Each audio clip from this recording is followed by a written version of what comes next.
I didn't know then that if I got life instead of death, I could become employed and self-reliant. I didn't know that if I got life, there are many things I can do to affect positive change and contribute in a meaningful way. In prison, there are programs I can start and people I can help. This is the beginning of Jodi's emotional plea for her life. Jodi's convicted of the murder of her ex-boyfriend, Travis. However, how emotional is it really? What does her plea reveal about her personality and other personalities like hers? On this channel, I look at the language of influential people and criminals, and often it's the same people. Welcome aboard. In the following, the perspective is noteworthy. It's Jodi donating, Jodi teaching, and other people receiving and learning from her. This speaks to how highly Jodi thinks of herself and the amount of virtue signaling she uses to protect herself. She starts by talking about her hair, because that's what you do in an emotional plea for your life. My hair was past my waist, and I donated it to Locks of Love, the nonprofit which creates wigs for cancer patients who've lost their hair. In fact, that was my third donation to that organization since I was arrested. If I'm allowed to live in prison, I will continue to donate to that organization for the rest of my life. So I guess if you donate to the right organizations, you should only get a life sentence. It's gonna be a long list of criminals who should have their verdicts overturned then. Next, Jodi makes sure to mention that her unique gifts are in demand. Notice her preface to all the good she'll do. Over the years I've spent in incarceration, I've received many requests from women to teach them Spanish or American Sign Language. Because my case was pending, I just didn't have the time. In prison, I will.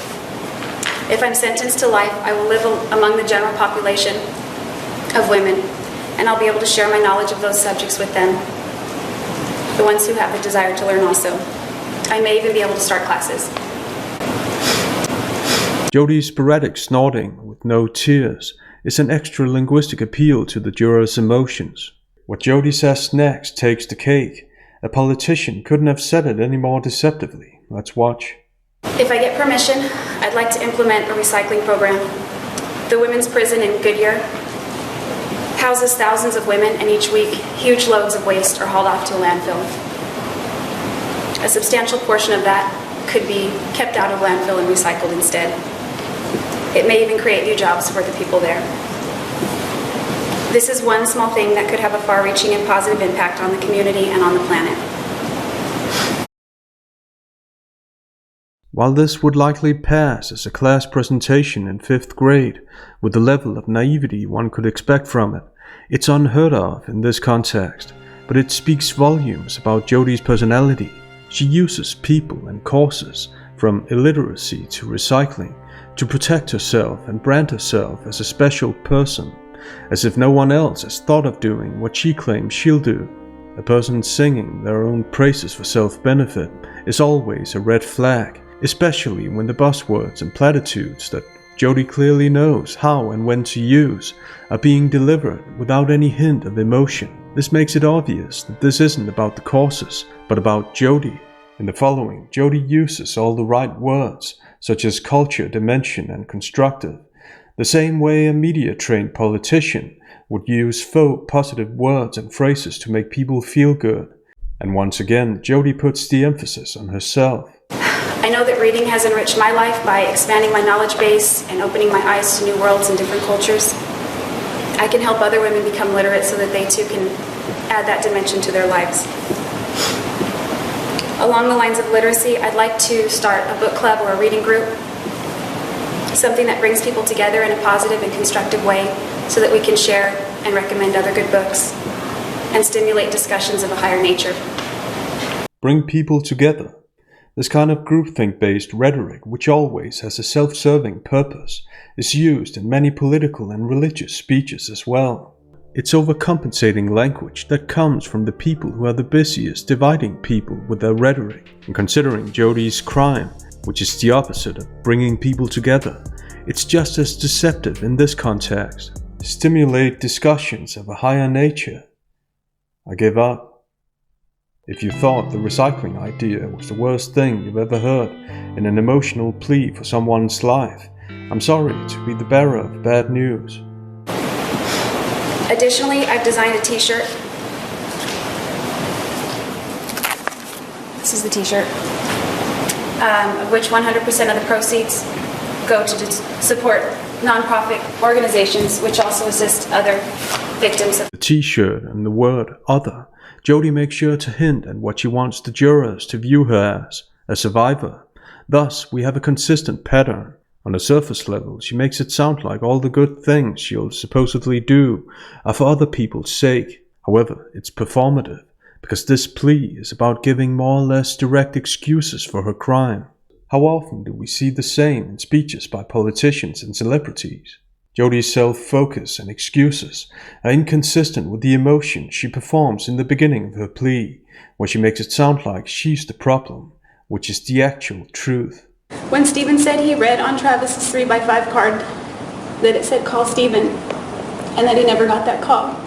Travis used to write out his day on a flashcard. The last one he wrote said to call Stephen. I never got that call.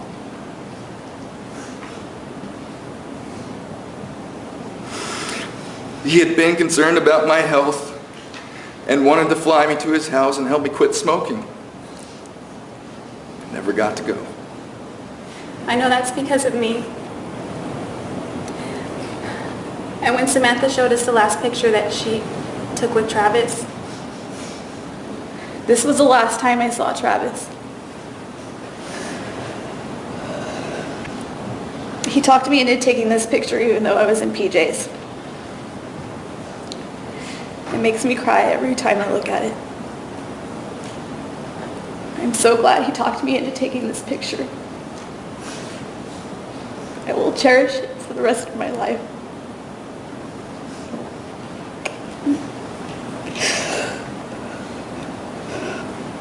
I know it's because of me that will always be the last picture that she'll ever take with Travis. Jodi knows when to sound emotional, self-effacing, and perform self-blame. However, it's not the emphasis in her plea, it's merely a means to get to the self-promotion part, which reveals that she actually thinks highly of herself. Other victims. In one of her interviews, Jodi also made sure that people got the right impression of her. And I don't know if you'll air it or not, because I told Troy Hayden the same thing and it didn't air.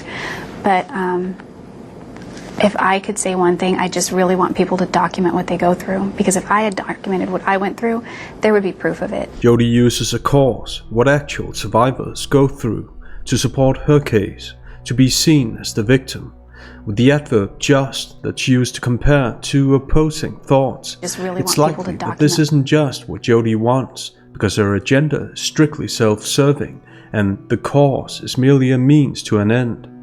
Things like that, that if I can motivate one person to get out of a bad relationship, or if I can motivate one person to at least document what's going on, you know, something, then that's better than if they just went down the path that I went down. Once again, Jodi's the self-proclaimed spokesperson no one needs, downplaying and euphemizing her crime in the process, because the word path is distancing language for the crime she committed and indicates alternatives, a far cry from how conscious and planned her decisions were.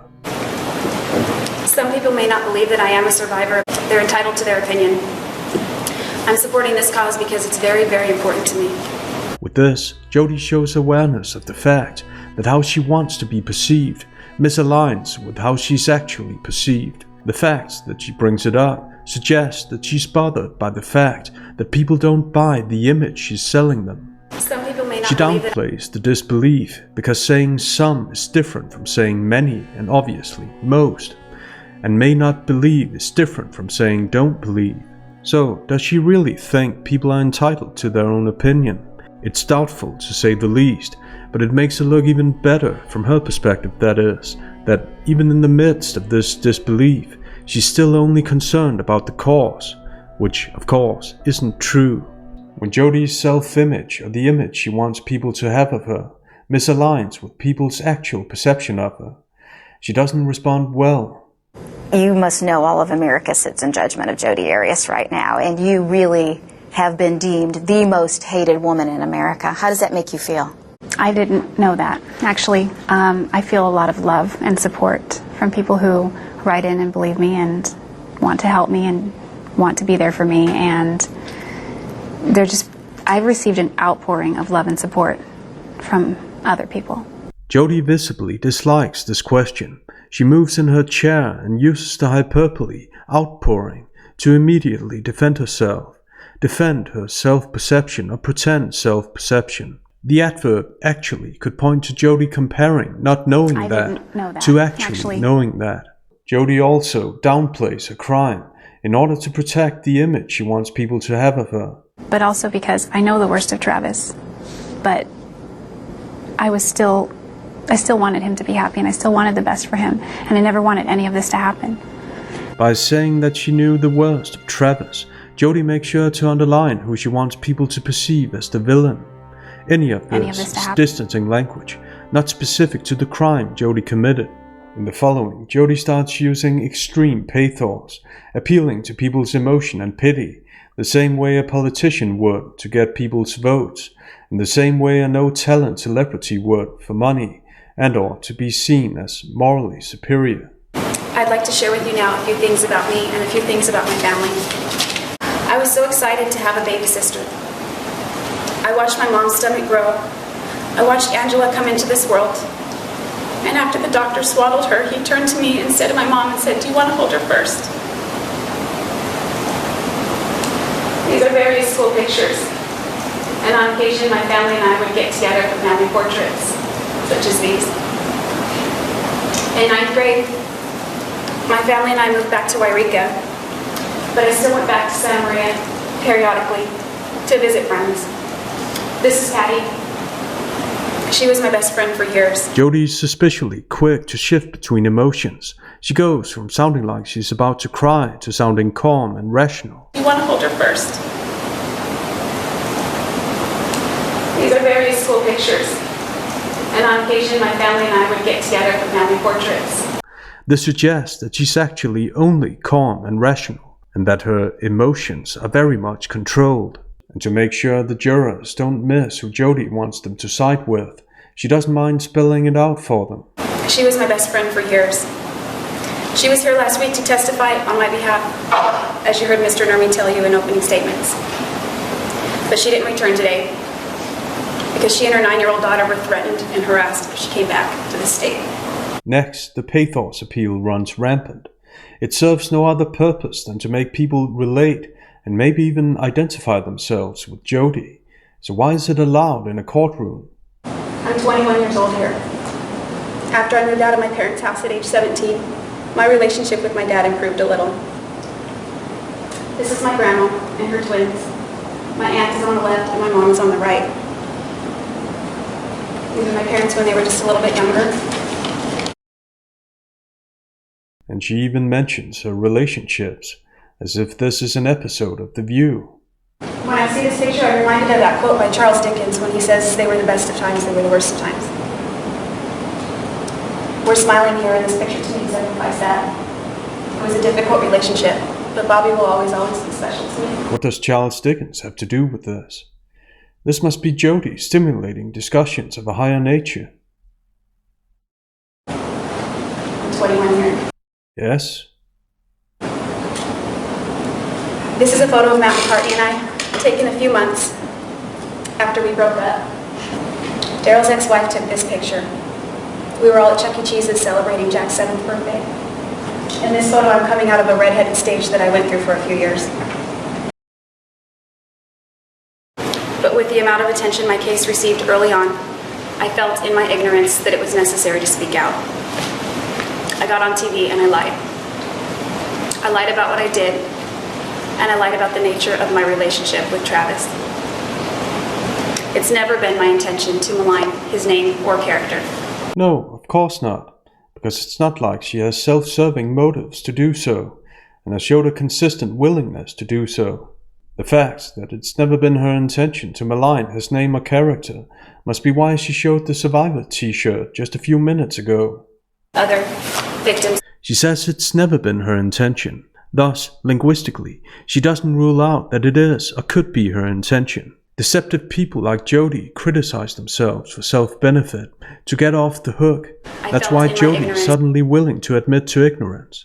It makes them seem unaware. In reality, however, Jody showed a high level of awareness when she lied on TV. Is that what all the recording was about? Were you documenting at that point, or why did you start recording conversations? And it just seemed a little odd that it was a private moment and then you were recording those things. Well, that's just something we did. I've never done that with any guy before, and he wanted to, and at that point I was really a dumb girl at that time. I was probably willing to do anything for him. Here, Jody uses a cliché. I was really a dumb girl. To make it sound like she sacrificed herself for Travis and what he supposedly wanted. Jody uses self-criticism when it's convenient, when in reality she seems very much aware of everything she's doing, from feigning emotions to glorifying herself. This is the worst mistake of my life. It's the worst thing I've ever done. It's the worst thing I ever could have seen myself doing. In fact, I couldn't have seen myself doing it. Before that day, I wouldn't even want to harm a spider. Jody using the noun mistake is exactly why euphemism should be noted as deceptive. And how could she possibly have done anything worse? Jody's merely stating the obvious, but she makes it sound like a huge admission. With this, Jody articulates the difference between her actions and the image she wants people to have of her. The difference we've observed several times. Thus, she makes sure to underline that she couldn't see herself doing it, once again downplaying the conscious and planned aspect of her crime, because what matters to her is how the jurors perceive her. Linguistically, Jody displays the traits of a very dangerous person, and this type of plea should never have been allowed, not only because it's offensive to the victim's relatives, but also because it's irrelevant to the crime. What do you think? Let us know in the comments. Until next time.